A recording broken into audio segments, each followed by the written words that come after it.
got the message too, so I'm hoping it's all working.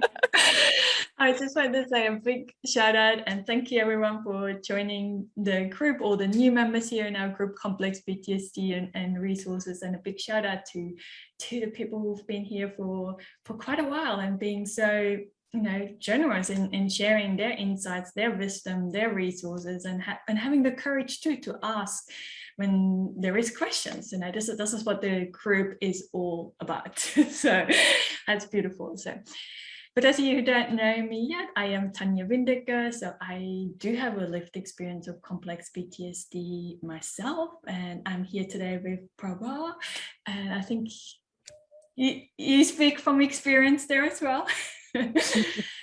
And I think what's really drawn me to that, or why I connected with you, is because I spent nearly 2 decades studying at university level and kind of working and being busy and studying. That was my coping mechanism. So that was how I dealt with all my PTSD symptoms. And I thought that the more I know and the more I understand my brain, that all the neuroscience, once I find that missing link, once I know what's wrong with my brain, I can fix it and everything's going to be good.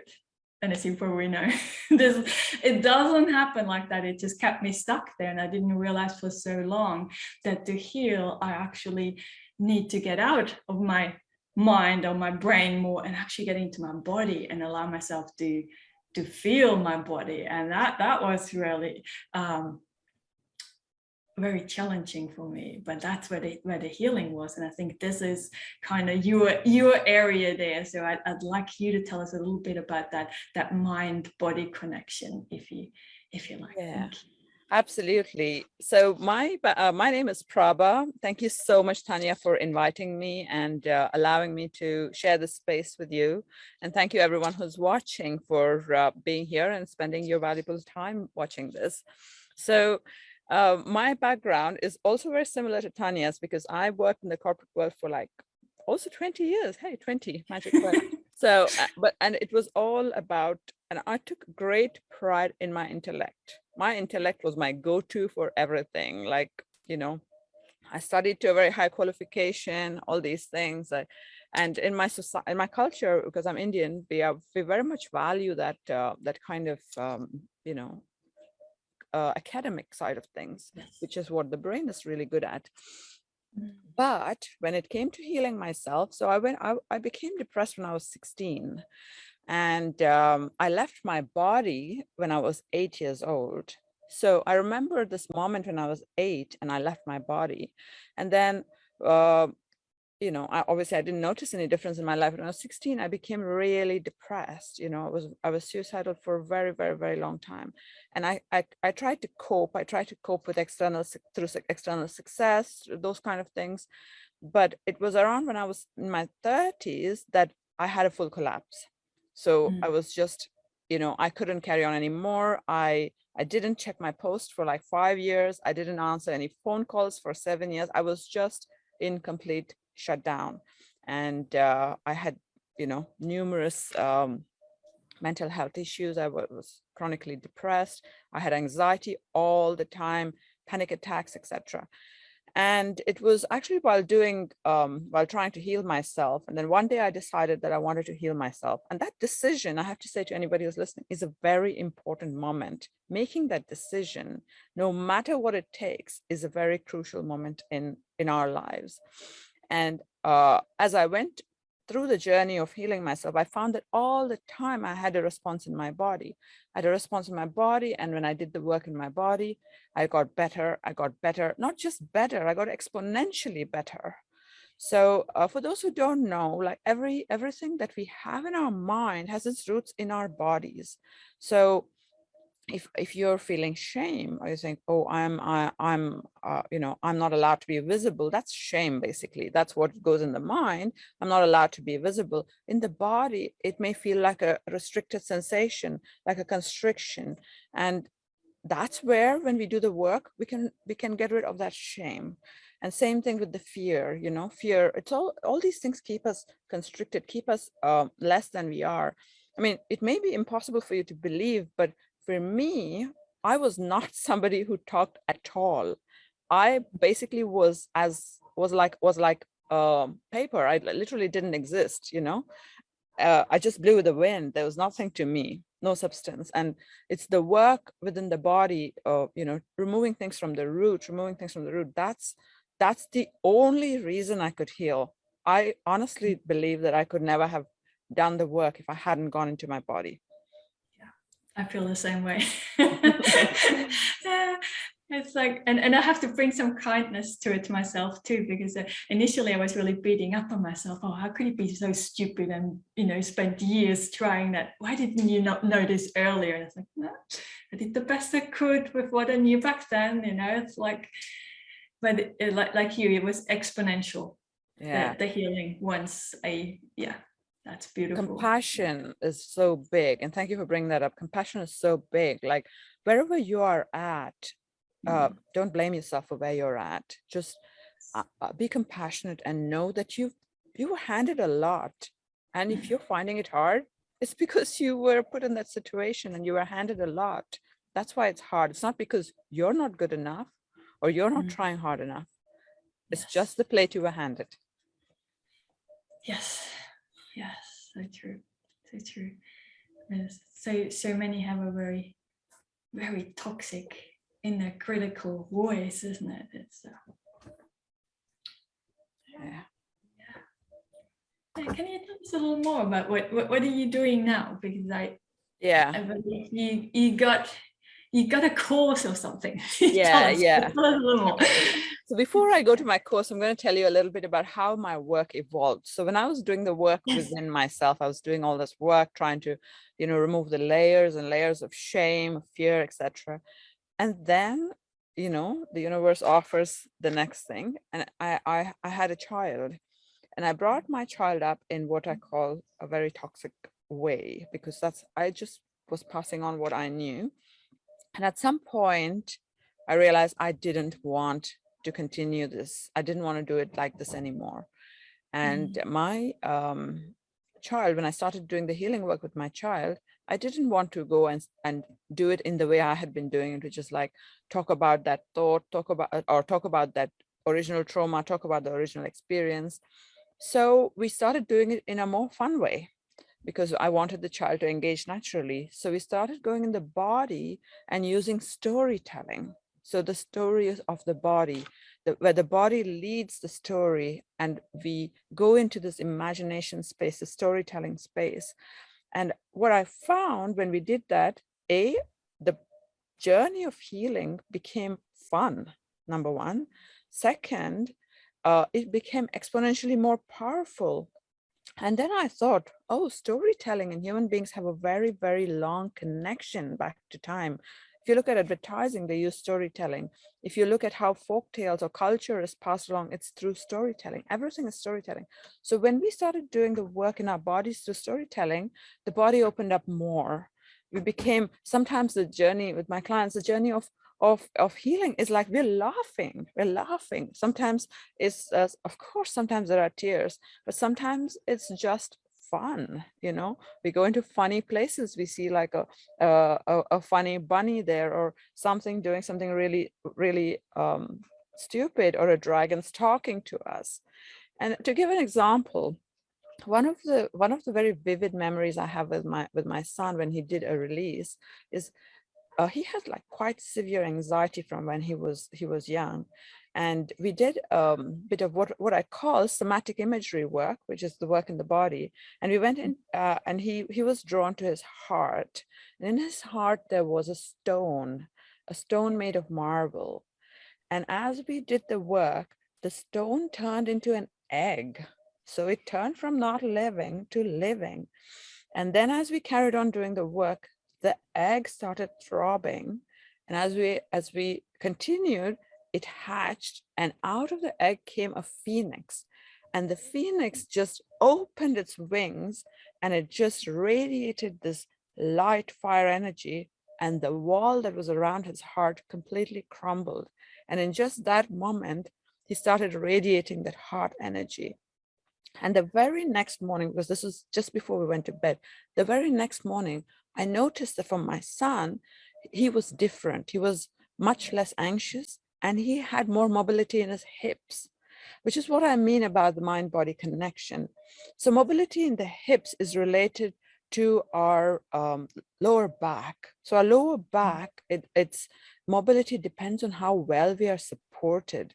So imagine if you're a child and you're not supported very well, your lower back kind of constricts in order to allow yourself to be erect. Whereas if you are supported by your parents, your lower back never needs to engage, because when you need support, you're getting it from outside, and you have a lot of movement and a lot of fluidity in that area. So the lower back, like a lot of people, and again, the lower back is related to the core. The core is then related to our ability to use our gross motor, our fine motor, which is also related to our attention. So the whole thing, like, you just start unpacking everything, but we do it very simply. I have a very cognitive bias, so I want to understand, like, oh, how does this affect the lower back, blah, blah. But we don't need to do any of that. We just need to do the storytelling, and we need to engage with our body and listen to the story. And that whole thing just opens up and becomes like a natural outcome. So we're going with the flow of life energy. Yes. So what I have to offer now is a free 5-day course. It starts actually on Saturday, and tomorrow we have the kickoff live. So you can join the course through my group, Learn to Heal, or you can register on there, and you'll get reminders, etc. So it's quite helpful.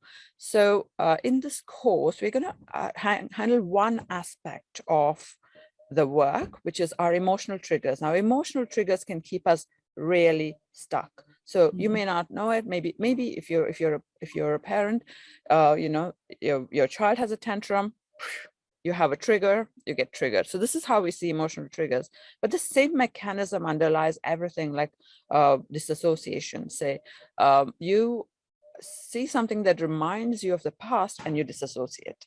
So the same thing, it's a triggered reaction. Or depression, someone says something and it puts you into a spiral and sends you in depression. So this emotional trigger is quite a key component of how our bodies operate, how our mind bodies operate. So I wanted to offer this kind of a gift. It's a gift. It's a 5-day course. It's a gift from me. There's no obligation of any kind.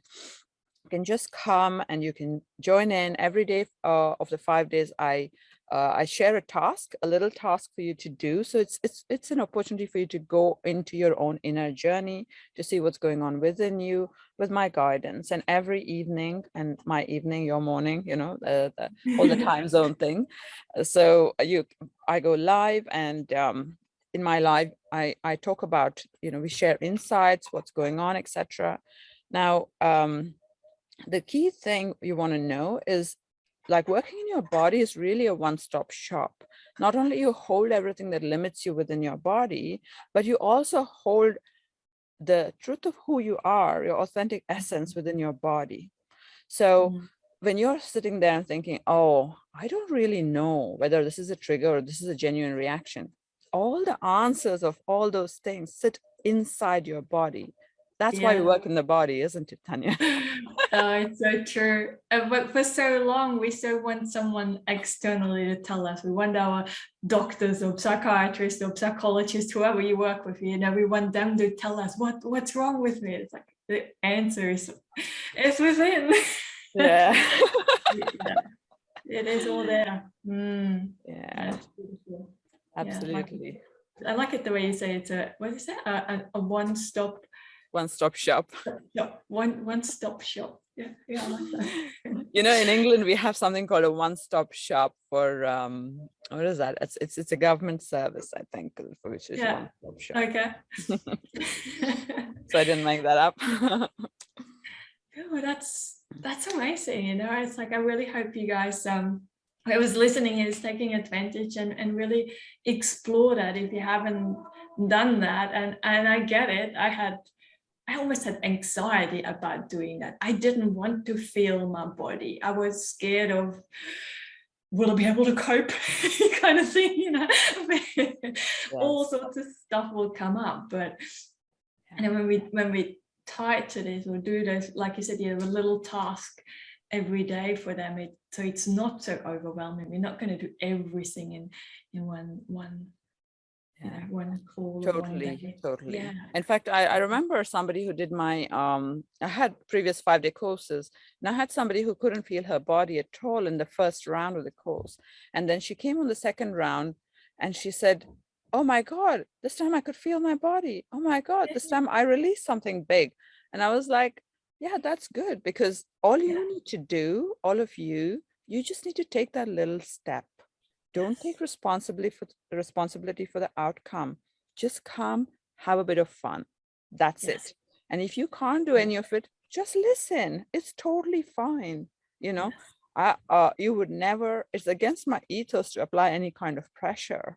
Force is not as productive to any of us. In fact, it's the opposite. Force is what brought us to this point. We have been forced, which is why we are suffering. So there's never any force. You can just come and listen if you like, or you can just come and do 1 or 2 of the exercises. You'll find them helpful anyway. Or you can just come and see what other people have to say. There is no pressure of any sort. Yes, and it's just even being in the community can do something, can have shifts. Yes. So my guys always say, you know, just being part and with other people and seeing that we all have something in common, or that shared thing, is it is beautiful. But I'm so glad you pointed that out about the expectations, isn't it? The outcome, because sometimes even for ourselves we set them really, really high, almost unachievable. But if we are just more playful and more curious, and I'm just going to show up and see, Exactly. Can be wonderful. And I have to say this, you know, when I started doing this work, I just said, I'm going to show up because this is important to me. And I don't really care if anybody, you know, wants to listen to me or not. And that's all it is. I was just playing. And then the rest of it is down to the universe. You know, we are not alone. Yeah, so beautiful. So thank you so much. I really hope you guys connect with Prabha and join the course, and let me know too how you go. I'm curious too. Can I drop the link to my link in below this live? Can I drop the link so they can join in? Yeah, the what is it? Those Eventbrite links, kind of. It'll be in the comment sections below, you guys. Yes. Thank you so much, Tanja, for having me. I'm so grateful. You've gone above and beyond to interview me on here today, and I feel very honored to do so. That you've done. Thank you. You're most welcome. I really love your work. So thank you. Okay, see you guys. Bye.